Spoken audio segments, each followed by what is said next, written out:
अब्द मनाफ के दो बेटे, एक का नाम अम्र जिसे हाशिम कहते हैं, दूसरे का नाम अब्दुल शम्स। कहा जाता है कि अब्दुल शम्स का जो बेटा था वो उमैया था। उमैया अब्दुल शम्स का बेटा नहीं था। अब्दुल शम्स के बेटे का नाम रुबैया था। उमैया अब्दुल शम्स का गुलाम था।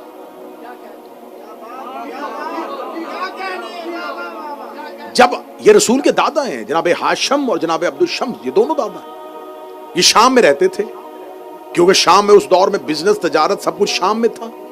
शाम में मुकीम थे। जब अब्दुल शम्स के हां एक गुलाम रहता था जिसका नाम उमैया था। अब्दुल शम्स का इंतकाल हो गया, उमैया ने उसके सारे कारोबार को संभाल लिया।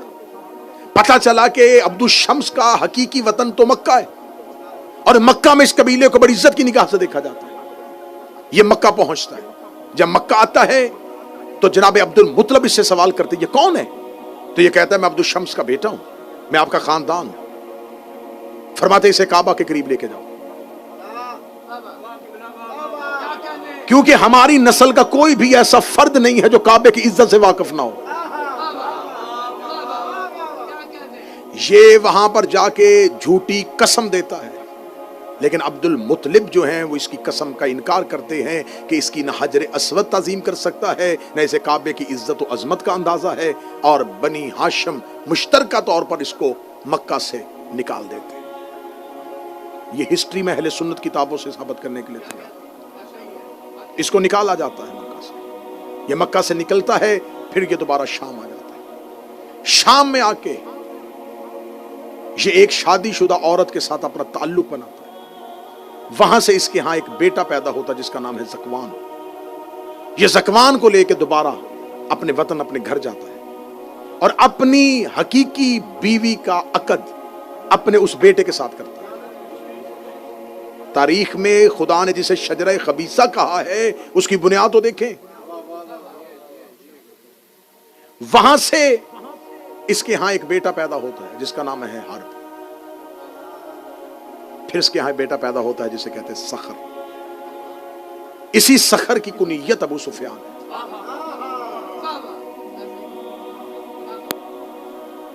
अबू सुफियान के यहां फिर 3 बेटे आते हैं। एक हंजला जिसे बदर में अली ने मारा, एक मुआविया और एक यजीद। एक तो यजीद मुआविया का बेटा था, एक यजीद मुआविया का भाई भी था, यजीद बिन अबू सुफियान। उधर से हरब के हाँ एक और बेटा है अबू सुफियान के अलावा जिसका नाम है आस।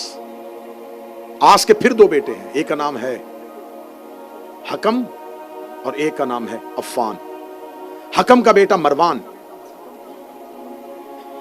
और आस का बेटा उस्मान, उफान का बेटा उस्मान। फिर इसमें से एक बेटा है जिसका नाम है उकबा। उकबा का एक बेटा है वलीद। ये वही वलीद है जब इमाम हुसैन से बैत मांगी गई तो ये मदीने का वाली था, मदीने का हाकिम था। इसको खिलाफत के दौर में कूफे का हाकिम बना दिया गया था। ये कूफे का मुसलमानों का वाली बना हुआ था दौर यजीद में। और अहले सुन्नत किताबें कहती हैं इसने शराब के नशे में आके फजर की नमाज मुसलमानों को पढ़ाई और 2 रकत की बजाय 4 रकत नमाज पढ़ाई। माल के अश्तर वहां मौजूद थे। ये शराब के नशे में बेहोश होकर मुसल्ले पे गिरा। लोगों ने इसकी अंगूठी उतारी, क्योंकि अंगूठी खलीफा की जो हाकिम होता है वो मोहर होती है उसकी। अंगूठी उतार के मदीने भेज दी कि या अली ये देखिए क्या हो रहा है, एक शराबी को यहां पे हाकिम बनाया हुआ और वो मुसलमानों को नमाज पढ़ा रहा है।